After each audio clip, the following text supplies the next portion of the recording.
Le 4 quarts politique de la semaine, l'émission du dimanche matin qui analyse, qui commente, qui décrypte l'actualité de la semaine. Avec aujourd'hui Jean-Yves Camus, politologue, bonjour. Bonjour.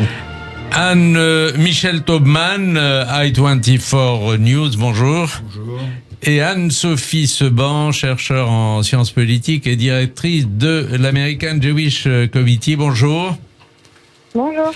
Nous parlons donc aujourd'hui d'abord de l'interview du président Macron dans les colonnes de l'Express. Nous parlerons vaccins, confinement, déconfinement et situation sanitaire. Nous parlerons du projet de dissolution de la Knesset et des changements géopolitiques au Proche-Orient, et nous reviendrons sur le déferlement de tweets antisémites à l'encontre de la dauphine de Miss France. Voilà donc le menu de cette émission, et on commence avec l'interview du président de la République, interview fleuve.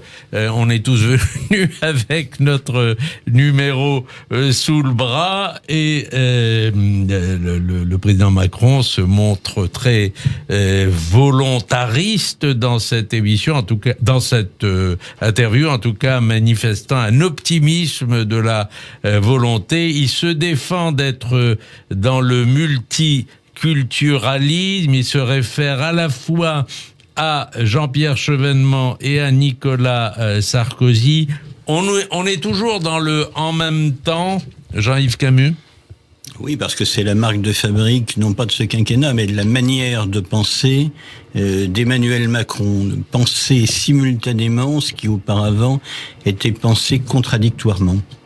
Alors l'exercice a de temps en temps des limites, puisqu'effectivement on parle de Jean-Pierre Chevènement qu'Emmanuel Macron a fréquenté, mais lorsque par la suite Emmanuel Macron est sorti du lot, est devenu ministre de l'économie, il n'était plus du tout sur les fondamentaux de Jean-Pierre Chevènement. Donc on peut pas nécessairement jouer ce jeu de l'équilibre à tout prix tout le temps. Il y a des choses intéressantes dans cette interview. C'est pas non plus une interview qui, à mon avis, fera date dans l'histoire du commentaire politique. Michel Taubman. Oui, c'est une interview d'un commentateur, d'un observateur de la vie politique, ce qui n'est pas interdit à un président. Et on a besoin d'avoir un président qui a une vision de son pays, qui a une vision de son peuple. Donc ça, c'est pas choquant en soi. Mais c'est vrai qu'on a aussi plutôt besoin d'hommes politiques et d'hommes d'État qui proposent des solutions, qui règlent des problèmes, qui font le bilan de leur action. Emmanuel Macron a eu d'autres occasions de le faire. Il ne le fait pas dans ce texte, qui est un texte un peu de Noël. Hein, je dirais, c'est quand même un texte à lire. Ça va pas vous exploser les méninges. Hein. Il dit des choses intéressantes. C'est un homme très intelligent, ça on le constate une fois de plus. Mais par ailleurs, c'est vrai qu'il a un peu tendance toujours à théoriser à partir finalement des nécessités politiques du moment. Par exemple, quand il veut, c'est vrai que ses références à Chevènement qui sont anciennes, et Jean-Yves Camus l'a dit à juste titre, il a voté Chevènement, il a participé au mouvement de Chevènement au début des années 2000. En même temps, il n'est pas apparu sur la scène politique comme un chevènementiste. Il apparaissait plutôt en 2016 comme le successeur de Rocard.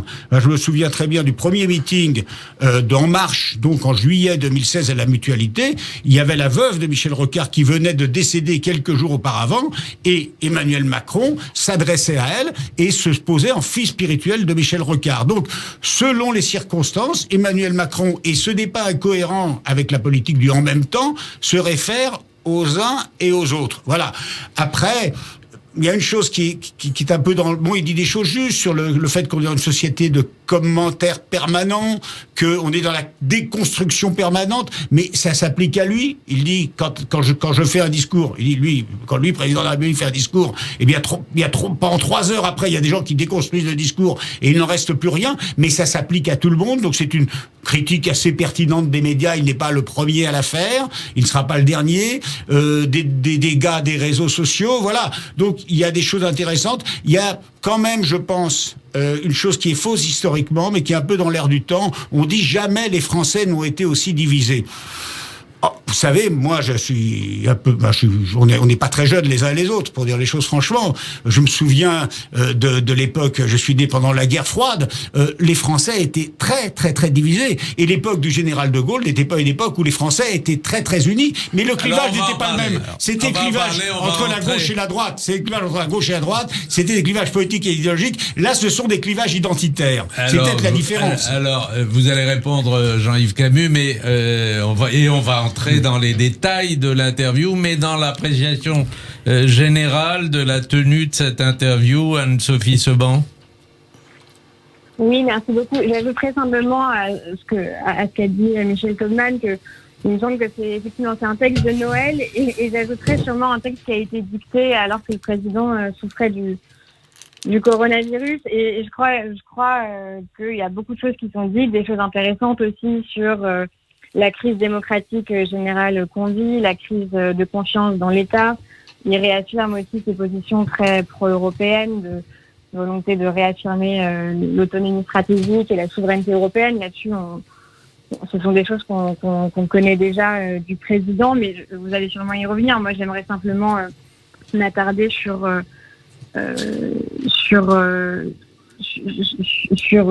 la réhabilitation qui refait du maréchal Pétain, et il revient sur ce débat qui avait eu lieu au moment de la commémoration de la Première Guerre mondiale. Vous voulez peut-être y revenir, mais il me semble que là... Oui, on va y revenir. Ouais. C'est pas tout à fait une réhabilitation, mais je cite la phrase pour que les uns et les autres vous puissiez commenter. Je me suis construit dans la haine, dans le rejet de l'esprit de défaite et de l'antisémitisme de Pétain, mais je ne peux pas nier qu'il fut le héros de 1917 et un grand militaire. Fermez les guillemets. Jean-Yves Camus. Si on veut comprendre cette phrase, faut sortir un petit peu de l'horizon totalement paralysant qui consiste à penser que l'histoire commence au moment du vote des pleins pouvoirs au maréchal Pétain, c'est-à-dire non pas en 1939 d'ailleurs, mais en juillet 1940. Pétain est né en 1858. 56. 58. 56. 56. Bon, ben, Comme moi aussi je suis né en 56, mais un Oui, siècle mais plus après. tard. Donc, il a une carrière avant.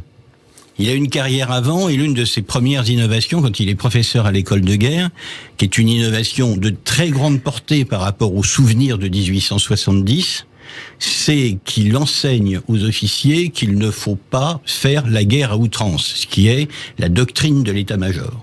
Donc, quand il arrive, un petit peu par hasard, parce qu'il est en fin de carrière quand la guerre de 14 commence, quand il arrive à commander une partie du front au moment de la bataille de Verdun, il n'utilise pas la tactique qui déjà, depuis 3 ans, a fait mourir pour rien des centaines de milliers de gens qu'on a lancés au feu, puisque l'idée, c'était qu'on masse les fantassins. On masse les fantassins dans la plaine, et puis on y va sabre au clair. Des deux côtés, ça donne la bataille des Flandres, ça donne des quantités de massacres absolument affreux.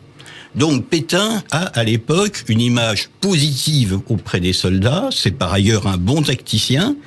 Il est exact que la bataille de Verdun, mais un mauvais stratège, c'est en tout cas ce que lui reproche le colonel de Gaulle. Déjà. Ah oui, mais ça, je suis pas d'accord. Il y aura plus tard. Enfin, c'est une affaire très très compliquée. Pétain a été d'abord le premier à avoir appuyé la volonté du colonel de Gaulle à l'époque de faire recours aux blindés. Il s'est dédié un petit peu plus tard, juste avant la Seconde Guerre mondiale, en expliquant que l'usage de l'aviation et l'usage des blindés ne changeraient pas le sort de la guerre, mais il a quand même été assez prescient dans le fait que les guerres futures ne seraient plus des guerres de grandes mêlées entre des centaines de milliers d'hommes. Bien.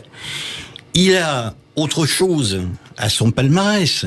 Il a aussi le fait d'avoir limiter la casse lors des mutineries de 17.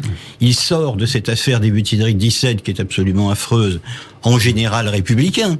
Et si on regarde, je dis bien en général républicain, et si on regarde ce qui se passe après-guerre, le général Pétain puis le maréchal Pétain, qui commande d'abord l'état-major, qui ensuite est ministre de la guerre sous Gaston Doumergue, etc., c'est pas le plus factieux des généraux. le plus factieux des généraux et même des maréchaux, c'est le maréchal Franchet d'Espéré. Très bien. On sait que, de toute façon, que les historiens... Après, où est-ce que vous voulez en venir? Où est-ce que je veux revenir? C'est très très simple. On ne peut pas, et là on est typiquement dans le en même temps macronien, résumer un homme, c'est bien que ça peut nous paraître absurde, à nous, mais penser à l'image que le maréchal Pétain a laissée à la France en général et à ces millions de descendants de gens qui se sont battus en 14-18. Ce qu'il a fait entre 40 et 44 dans l'esprit de beaucoup de Français n'oblitère pas ce qu'il a été avant, y compris des choses que l'on sait peu. Par exemple, le fait que lorsqu'il était ambassadeur en Espagne auprès de Franco, à partir de 1939, il a traité une affaire très complexe, qui est l'affaire de la restitution au gouvernement espagnol des avoirs de l'Espagne républicaine qui les avait passés en France pendant la fuite. Et comme les Espagnols ont récupéré, c'est évidemment tragique pour les Républicains, mais les biens qu'ils estimaient être leurs, ça a considérablement influé sur la position de neutralité que l'Espagne a gardée pendant la Seconde Guerre mondiale, et on s'en est pas porté plus mal.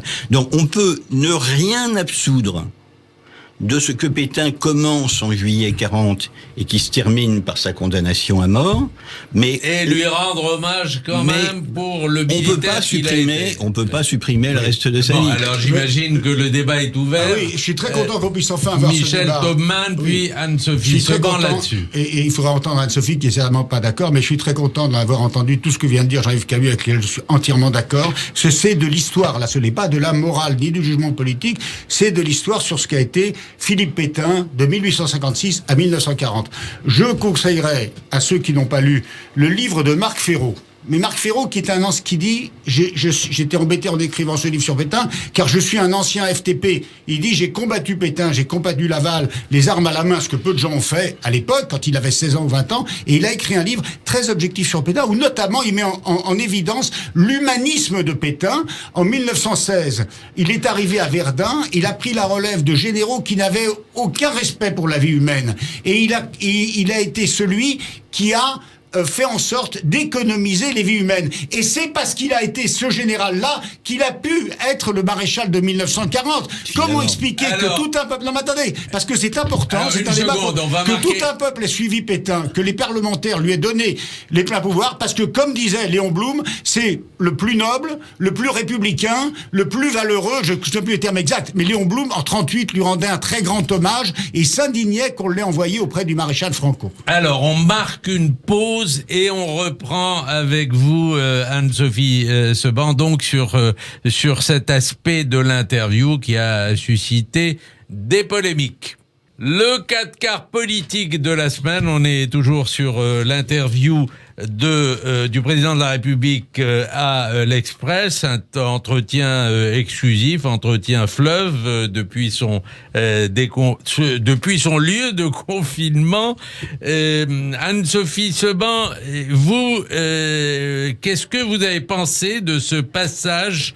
Est-ce que vous estimez que c'est pas une totale réhabilitation, puisque on a affaire au Pétain de la guerre de 14 et non pas naturellement à celui de 39 ou de 40.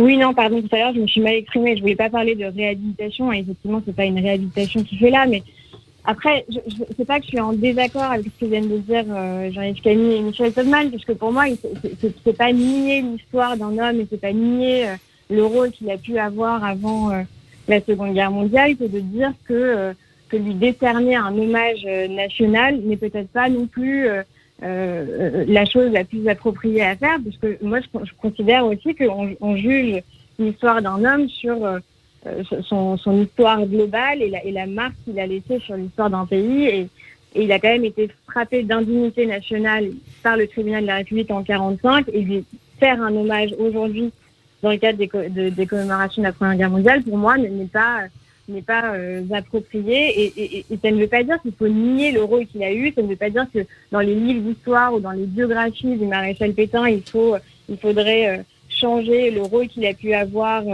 positif dans la guerre ou je ne sais quoi. Il a sûrement été aussi un bon père de famille, très bien, mais je suis désolée, je ne comprends pas non plus pourquoi le président revient sur ce débat dans cette interview. D'ailleurs, il le fait à un moment où il s'occuse de certaines dérives aujourd'hui de nos sociétés, de la cancel culture, etc. Alors que pour moi, ce débat sur Pétain n'a rien à voir avec la cancel culture. C'est un débat qui est plus ancien et je vois pas pourquoi est-ce qu'il remet ça sur le tapis. Alors, d'un mot poursuivez, est-ce que ça concerne aussi ce qu'il dit de Maurras, parce que il dit aussi je combats toutes les idées antisémites de Maurras, mais je trouve absurde de dire que Maurras ne doit plus exister. D'ailleurs, je sais pas à quoi ça fait référence. Mais je trouve d'ailleurs qu'intellectuellement, cette phrase est un peu malhonnête. Enfin, il ne s'agit pas de dire que Maurras n'a pas existé. Enfin, d'ailleurs, on en parle, et les histoires en parlent pour ce qu'il a été, pour ses écrits, etc. Enfin, je trouve que, et de la même manière avec le maréchal Pétain, il ne s'agit pas d'effacer une partie de son histoire. Il s'agit juste de juger un homme aujourd'hui.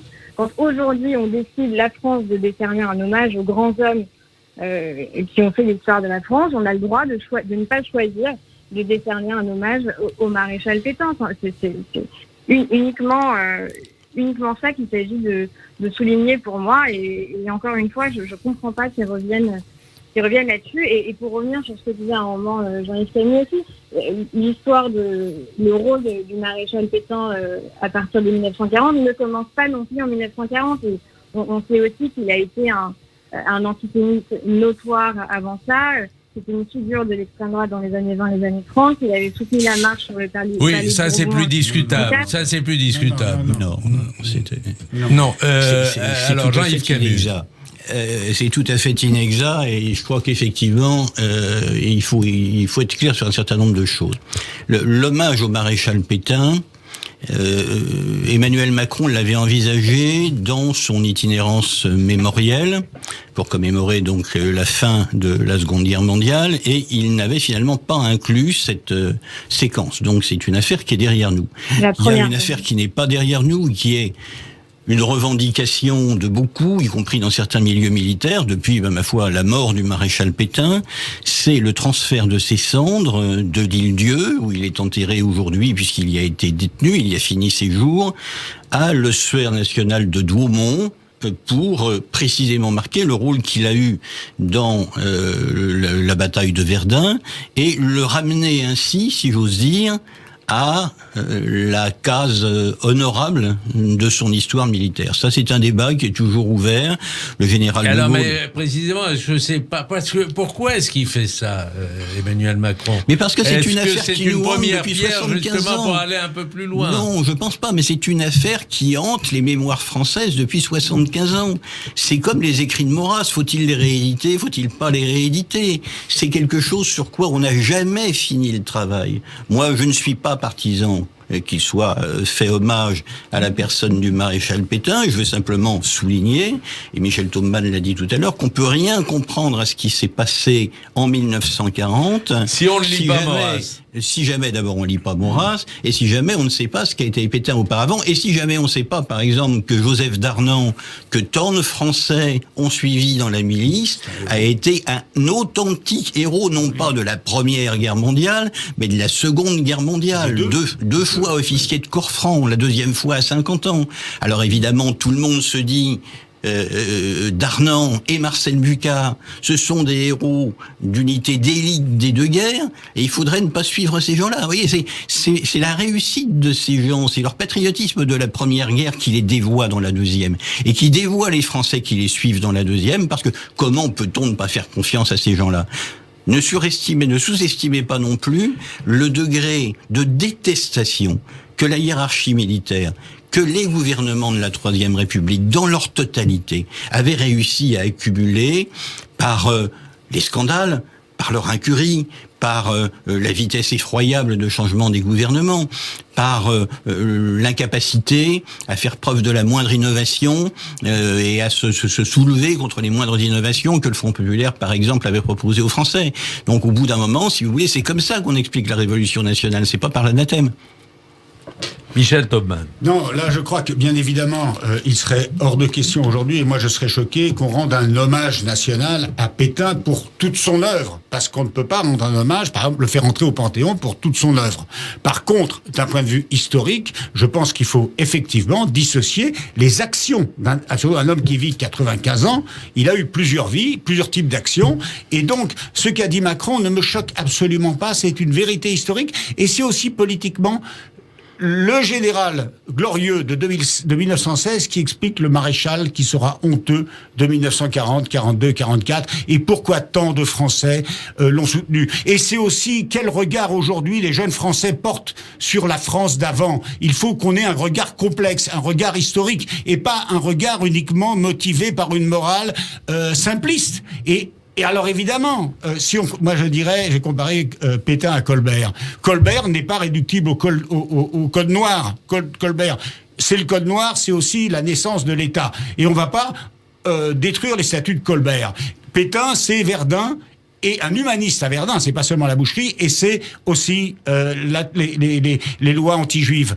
Mais la différence, elle est évidemment le temps qui a passé avec Colbert, qui appartient totalement à l'histoire, et avec Pétain, les mémoires sont à vif. Tant qu'il y aura des survivants de la Shoah, tant qu'il y aura des enfants survivants de la Shoah, et d'autres actions nocives qui ont été commises par le régime de Vichy, on ne pourra pas juger historiquement cette histoire-là. Voilà. Mais il ne s'agit pas d'effacer, vous avez parlé d'effacer le nom, et là, Anne-Sophie Seban a raison, ça veut rien dire. Je trouve absurde de dire que Maurras ne doit plus exister. Personne ne demande que Maurras... Non, ça fait référence à un certain nombre d'affaires qui se sont passées, de rééditions de textes de Maurras, que certains éditeurs ont refusé, de polémiques sur les rééditions. Oui.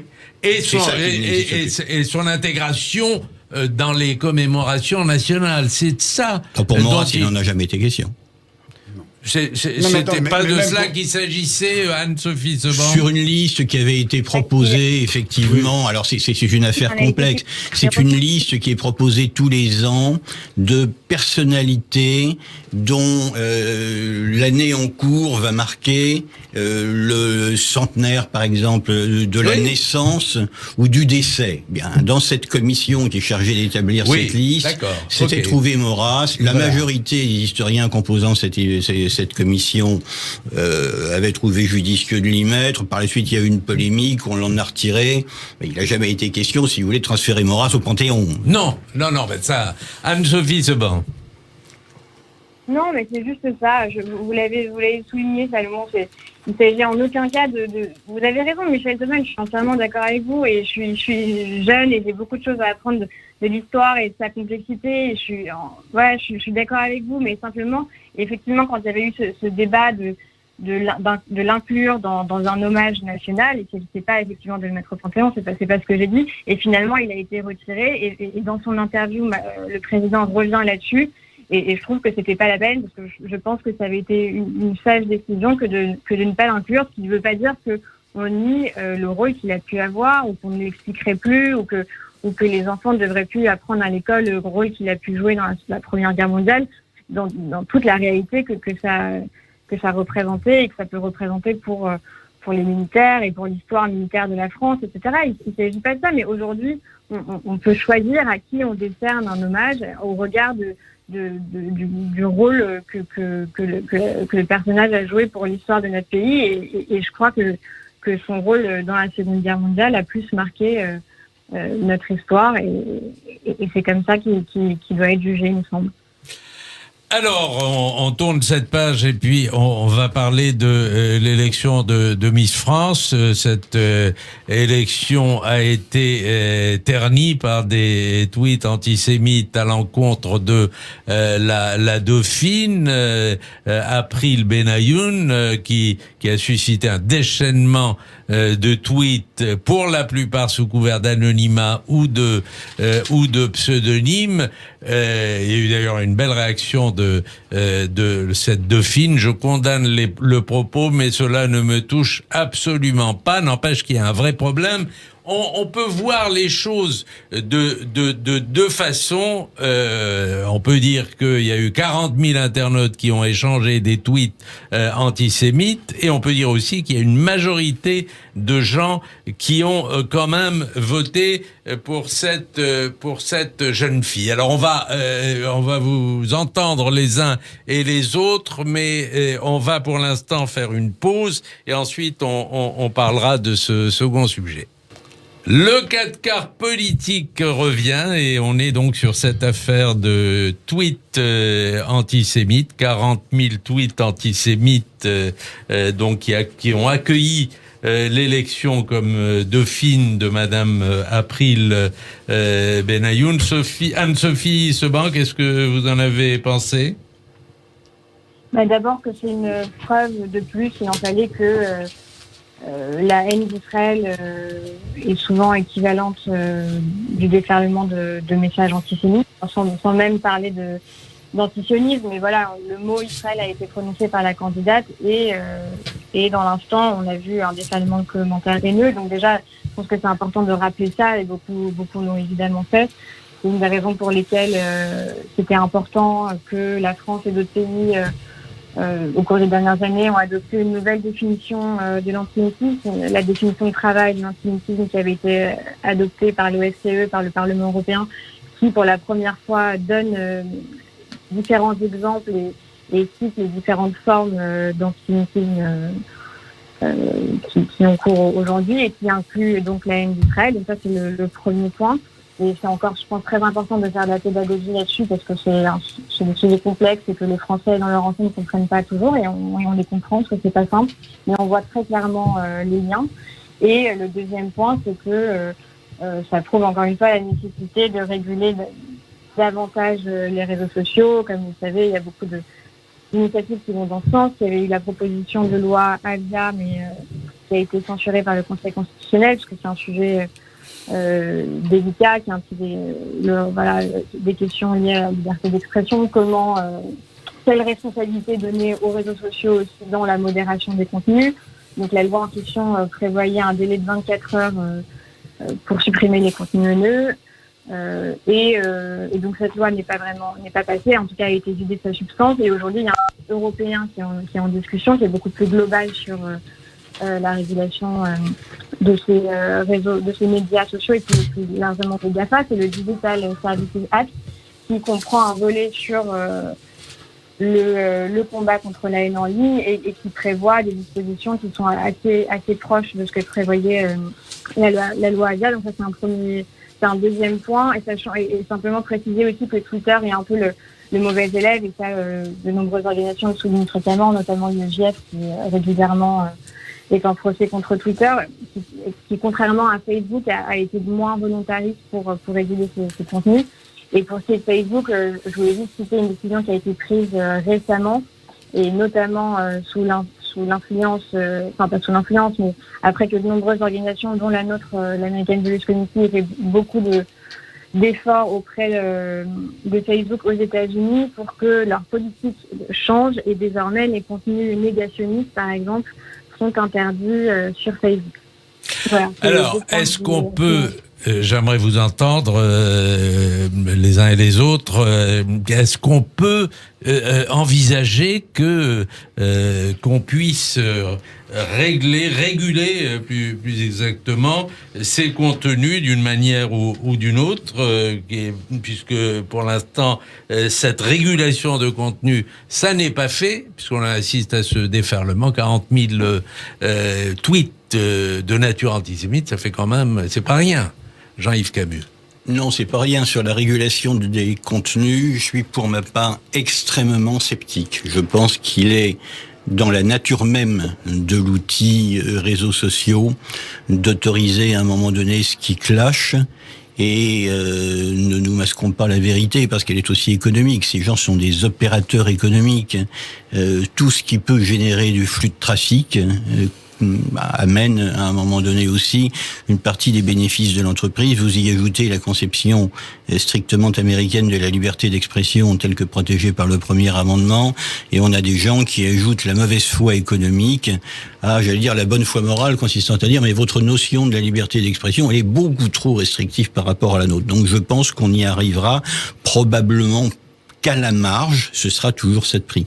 Sur cette affaire, il y a 2 points qui m'intéressent. Le premier, c'est qu'encore une fois, au sommet de l'État, et notamment chez Gérald Darmanin, on a eu une parole forte disant il va y avoir des poursuites, ces gens ne peuvent pas passer au travers des mailles du filet. Il y a un certain nombre d'obstacles techniques tels que l'effacement des tweets et l'anonymat qui rendent la chose malaisée, mais soyons clairs, on ne comprendra pas si dans plusieurs mois, à l'issue d'une enquête, il n'y a pas des comparutions et des condamnations. Si on n'en voit pas, on sera encore une fois dans le ministère de la parole, dont je suis personnellement de plus en plus agacé. Je vous rappelle que au mois d'août, lors de la découverte de ces tags négationnistes sur le mémorial de Radour, le président de la République s'était exprimé, le Premier ministre s'était exprimé, le ministre des Transports s'était rendu sur place, le procureur avait tenu une conférence de presse et naturellement on allait retrouver et punir les coupables. Aujourd'hui, on les a ni retrouvés ni punis.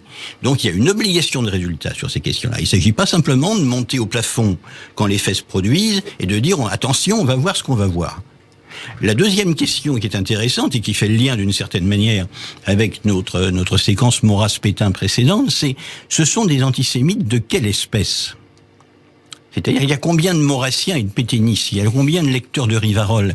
Il y a combien de gens d'extrême droite parmi les 40 000 qui ont tweeté ? À en juger par un certain nombre de profils que j'ai pu voir et qui étaient souvent agrémentés de drapeaux de pays étrangers situant, on va dire, plutôt dans l'ère arabo-musulmane, c'est pas la majorité. C'est pas la majorité. Et à un moment donné, il faut aussi avoir une parole de vérité là-dessus. C'est qui ces gens exactement ? Est-ce que c'est la sphère soralo-complotiste ? Certainement pour une partie. Est-ce que c'est l'extrême droite traditionnelle ? Oui, sans doute, mais certainement pas majoritairement. Ou est-ce que c'est effectivement une nouvelle catégorie de population chez qui le déclic n'est plus juif, mais Israël ? Oui, c'est évident que c'est un ensemble où il est difficile d'ailleurs de départir ce qui appartient à l'antisémitisme et ce qui appartient à l'antisionisme. C'est très non, mais à un moment donné, mélangé. C'est simple. À un moment donné, c'est simple. Il faut identifier les coupables, les déférer, et puis on saura bien à ce moment-là ce que ces gens sont et ce qu'ils diront pour leur défense. Michel Taubman. Je n'ai pas grand-chose à ajouter, puisque effectivement, je suis d'accord avec les 2 interventions, donc je ne vais pas abuser de mon temps de parole. Alors, on va passer à... on va parler de la vaccination, évidemment, et on va parler aussi de ce qui se passe en Israël, le gouvernement de coalition Netanyahou-Gantz qui aura duré 8 mois et qui s'est achevé cette semaine par l'annonce de la dissolution de la Knesset. Les Israéliens retourneront donc aux urnes le 23 mars prochain. C'est la 4e élection en l'espace de 2 ans. Ça fait beaucoup, Michel Taubman. On dit qu'Israël est la seule démocratie du Moyen-Orient, mais au moins les gens font un usage de la démocratie. En tout cas, quantitativement, ça se discute pas. Cette élection, je pense, sera différente des 3 précédentes. Pourquoi ? Parce que les 3 précédentes opposaient 2 partis qui, à chaque fois, étaient bord à bord et n'étaient pas départagés par les électeurs. Et c'est pour ça qu'il y a eu à chaque fois une crise. Ces 2 partis, le Likoud d'un côté et Bleu-Blanc qui était l'équivalent d'En Marche, c'est-à-dire un parti composé dont l'électorat venait de la gauche, mais qui rassemblait aussi des gens venant de la droite, mais dont le seul dénominateur commun était le rejet de Netanyahou. Et c'est vrai que l'enjeu des 3 élections, c'était de savoir si Netanyahou resterait à la tête du gouvernement ou non. Et à chaque fois, on n'arrivait pas à se départager parce que il n'y avait pas de majorité réelle qui se décidait. Le seul qui a réussi à décider une majorité, disons par défaut, c'est Netanyahou, parce que Bleu-Blanc avait une majorité, par exemple la dernière fois il y a 62 voix contre 58, contre Netanyahou, mais il n'y avait pas 62 voix pour former un gouvernement qui aurait inclus forcément les députés arabes. Et le dirigeant de Bleu-Blanc, Benny Gantz, n'a pas franchi le pas qui était le seul possible mathématiquement, je dis pas politiquement, pour construire une coalition. C'était l'alliance du centre, des débris de la gauche, c'est-à-dire Parti travailliste, Meretz, et des partis arabes. Il ne l'a pas fait, donc Netanyahou a pu encore constituer une coalition, mais cette fois, et c'est ça qui est assez extraordinaire et qui, quelque part, a complètement déréglé le système, il l'a fait avec Benny Gantz. C'est-à-dire que le bloc de droite sur lequel Netanyahou s'est toujours appuyé, est composé des partis ultra-orthodoxes, de Yamina, de Bennett, de Lieberman. C'est progressivement liquéfié. Il y a deux partis qui en sont partis, Lieberman et puis Bennett. Et donc, il a fait alliance avec celui qui avait fait campagne pour son départ. Et cette coalition qui pouvait être justifiée par l'intérêt national, il n'y a pas que il ne faut pas prêter que des mauvaises intentions aux hommes politiques.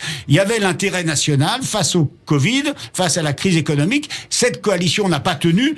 À cause, je crois qu'il faut dire, pour être franc, à cause principalement de Netanyahou, qui finalement sortira peut-être de l'histoire avec un grand bilan d'homme d'État, mais avec cette volonté de rester au pouvoir à tout prix, et puis de l'autre côté, par l'incohérence et la faiblesse politique de Benny Gantz. Alors l'incohérence, c'est vrai que Benny Gantz avait évoqué l'urgence sanitaire pour justifier son entrée au gouvernement, et aujourd'hui, l'urgence sanitaire est la même, oui, puisque alors attends, ils ont passé les élections vont se faire en pleine épidémie. Oui, alors écoutez, là, ce qui va changer par rapport aux élections précédentes, c'est que le bloc de droite sur lequel Netanyahou a maintenu son pouvoir, ce bloc de droite a explosé complètement, et le Likoud lui-même a explosé.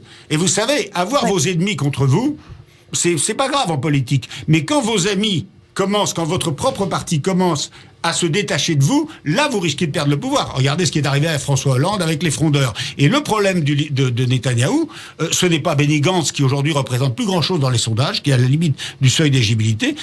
Ce n'est pas les restes de la gauche, le Meretz ou les partis arabes. Le problème, c'est que son dauphin, celui qui aurait dû être son dauphin, est devenu Brutus. Gideon Sa'ar, qui s'était présenté à la primaire, qui a été le seul à avoir le courage à s'opposer à Netanyahou dans les primaires de Likoud, eh bien Gideon Sa'ar a décidé qu'il allait fonder son propre parti, et les sondages lui donnent un score très soudainement extrêmement flatteur. On le crédite de 15 à 20 à 25 sièges, et il dit qu'il gouvernera pas avec Netanyahou. Et donc là, il peut y avoir une alternative à droite, c'est-à-dire qu'il peut y avoir une recomposition qui se fasse à droite sans Netanyahou. Et ça, alors, c'est nouveau. On verra bien. En attendant, il y a beaucoup de choses qui bougent par ailleurs sur le plan géopolitique, la normalisation on apprenait cette semaine qu'il y avait eu un vol d'El Al qui s'est posé à Rabat, marquant le premier acte de la normalisation.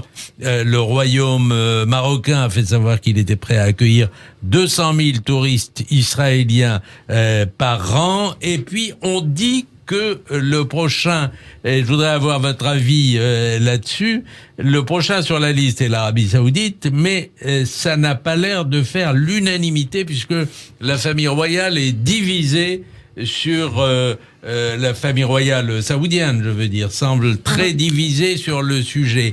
Anne-Sophie Seban, votre sentiment là-dessus? Et ensuite, on demandera à Jean-Yves Camus.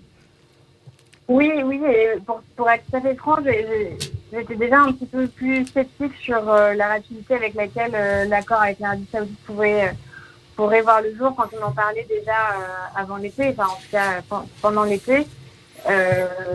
Et pour cette raison principale, c'est-à-dire qu'on parle beaucoup de MBS et de sa politique d'ouverture, etc. Mais on parlait moins à l'époque de son père, qui est toujours présent, les rapports de force, effectivement, au sein de la famille royale.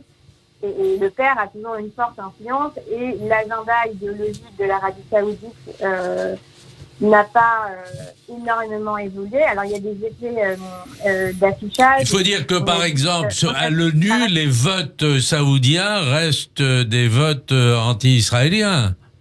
Ah bah bien sûr. Et d'ailleurs, nous, on avait identifié là récemment une résolution qui a été poussée par l'Arabie Saoudite aux Nations Unies à New York, dont le langage, dont le texte avait pour but d'expliquer que le droit au blasphème aujourd'hui et que les critiques des religions étaient la cause principale des violences. Et voilà, les Saoudiens ont avancé ce texte soutenu par les mêmes que d'habitude, le Qatar et les autres. Et en fait, on voit bien que sur tous ces sujets, l'Arabie saoudite pousse le même agenda, mais c'est assez intéressant parce que on verra, je pense, sur le long terme, mais il y a à la fois une politique un peu d'ouverture aussi sur ces questions-là, puisqu'on a vu les évolutions avec la World Muslim League et les rapprochements, le voyage de la World Muslim League que notre organisation, d'ailleurs, a organisé à Auschwitz, les différentes annonces expliquant que l'Arabie saoudite ne financerait plus l'islam dans certains pays européens, etc. Et d'un autre côté, voilà, toujours le même agenda aux Nations Unies et voilà, il ne faut pas oublier que l'Arabie saoudite est le pays où est né le wahhabisme, dont vient l'idéologie contre laquelle on se bat en Europe et dans la région. Donc moi je suis assez prudente, mais ce qui sera déterminant, c'est effectivement le rapport de force au sein de la famille royale, comment est-ce qu'il va évoluer dans les prochains mois, les prochaines années. Jean-Yves Camus. Tant que le salafisme, et en particulier le wahhabisme, restera la doctrine officielle du puissant Conseil des oulémas saoudiens, tant que cette notion sera exportée de par le monde, et elle l'est pas seulement en Europe, elle l'est beaucoup malheureusement en Afrique et dans le sud-est asiatique, ce pays restera un ennemi, pas seulement d'ailleurs pour Israël, mais aussi pour les communautés juives de par le monde. Ça n'empêche pas effectivement qu'il y ait des réformistes en Arabie Saoudite. Il y a cette situation tout à fait extraordinaire que je vois lorsque je rencontre des diplomates saoudiens, de grande schizophrénie avec des gens qui effectivement peuvent tenir un discours qui va avec leur mode de vie occidentalisé, un discours d'ouverture réelle. Je suis pas persuadé que les gens que j'ai rencontrés soient de grands piliers de mosquées wahhabites, si vous voulez, mais il y a derrière la pesanteur d'abord du corps religieux, son imbrication avec une partie du pouvoir, et puis également le problème des multiples donateurs privés qui, en Arabie Saoudite comme ailleurs dans le Golfe, sur leurs revenus personnels, donnent à telle organisation, à telle association dite charitable, qui va ensuite propager l'idéologie que l'on sait. Donc, moi, sur cet épisode de détente, je souhaite rester optimiste, mais je dis attention. Même dans le cas de Dubaï, par exemple, dans le cas d'Oman, de Bahreïn, on jugera tout ça dans 5 ans. On a vu par le passé un certain nombre de pays, je pense à la Mauritanie, faire des allers-retours comme ça dans leur relation avec Israël. Un coup ça va très bien, puis un coup il se passe quelque chose, on arrête. Et puis je pense quand même qu'avant que les mentalités changent, même si par ailleurs il y a des avions qui se posent, il faudra énormément de temps. Donc pas trop d'enthousiasme tout de même. Alors 3 minutes, il nous reste 3 minutes et donc je vous propose quand même de dire un mot de la situation sanitaire, même si il y a pas beaucoup de choses dans l'interview du président dans l'Express. Il y a très peu de choses, mais c'est quand même ce dimanche que doit commencer la vaccination ou la première étape de cette opération qui va commencer d'abord dans les EHPAD.